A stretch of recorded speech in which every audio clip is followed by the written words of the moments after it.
Hello everyone and welcome to another new review, and this one going to be on The Flash Annual Issue number 3. And again, before I start this review, I want to apologize about my voice. It's really fucked up. I'm really sick this week. Hopefully I'm going to go to the hospital sometime soon tomorrow and, get better and make some better reviews. So we see that, in this issue we see that Barry's, living his life all again after the Forever Evil event, and you see how the city is building itself again. It's getting better until we see this guy who's, scribbling on the walls with graffiti until Barry just caught him and they just took him back to the,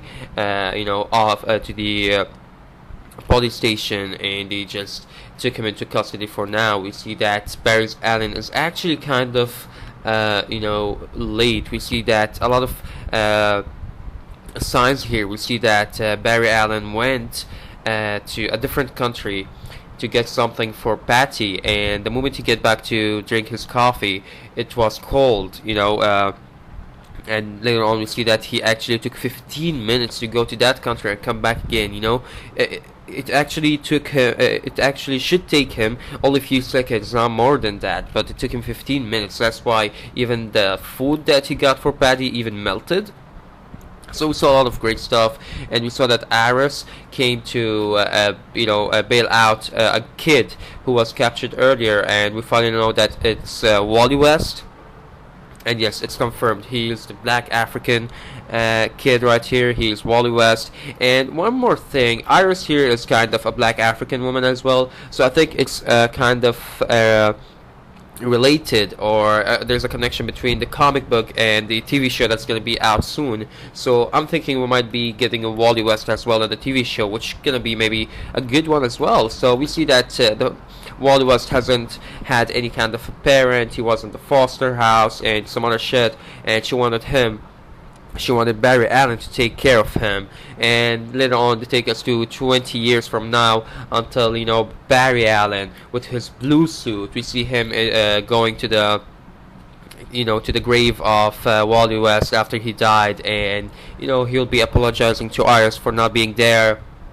Everything about the accident that happened. We didn't really see the accident in this book, but we saw a lot of great stuff in it.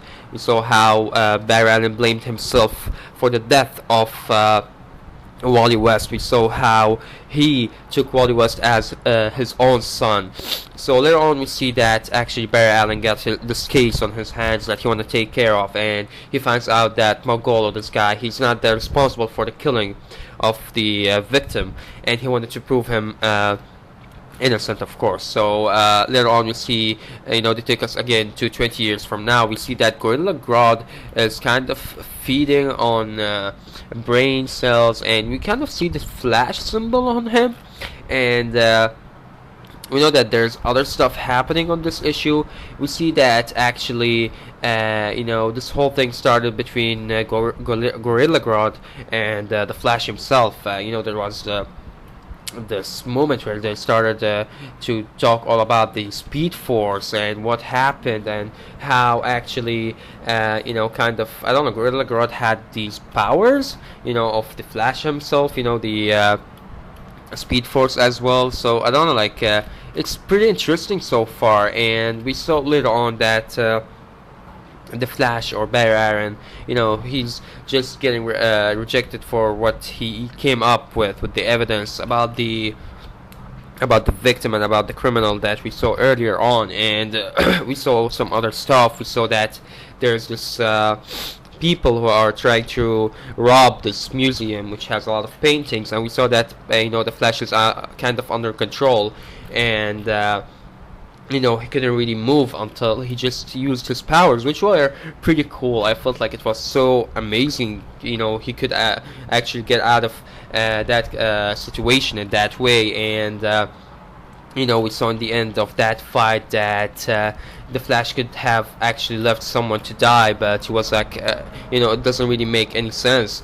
And later on they took us to the battle between Gorilla Grodd and the Flash, Barry Allen, after 20 years, and we saw still them talking about everything, and actually Gorilla Grodd even knew about Wally West. So I think there's something gonna be discovered in issue number 31. More gonna be discovered, and they'll tell us more about what's happening. Excuse me about that. And we saw that Gorilla Grodd is even faster as well. You know, he got the Speed Force, as I told you. I don't know how he got it, but he just got it from Barry Allen somehow. And excuse me about that again, guys. I'm so sorry. And you know, as I told you guys earlier, we saw that Barry Allen, you know, kept a man alive instead of his friends sacrificing themselves. And we saw that, you know, the timeline that they are living in is all based on the Speed Force. And we saw that Gorilla Grodd was so close to feed on the brain cells of the Flash, until the Flash just bit him. He just struck back, and he just put these kind of you know, earrings into his ear, and it's, you know, actually blowing him up. And actually it was a pretty interesting and pretty smart move, because he couldn't really take it off because of his fingers. His fingers were really big, and it was a pretty good one. So in the end of the issue, we see that the Flash is actually going back into the past. You know, he want to go back to the past to kill himself for some reason. You know, I'm running back to kill me. So it's pretty interesting. I don't know what's happening, but you know, in the future, now they're in the future, and actually Barry Allen should get back to the past so he could change everything, and so Wally West won't die, so he won't kill Gorilla Grodd, and so everything won't happen in this way. So thank you all guys for watching. Let me know what are your thoughts on the Flash Annual number 3, and I'm gonna give this one a 9 out of 10. Thank you all guys for watching. Don't forget to subscribe, comment, like, share, and see you guys around. Take care.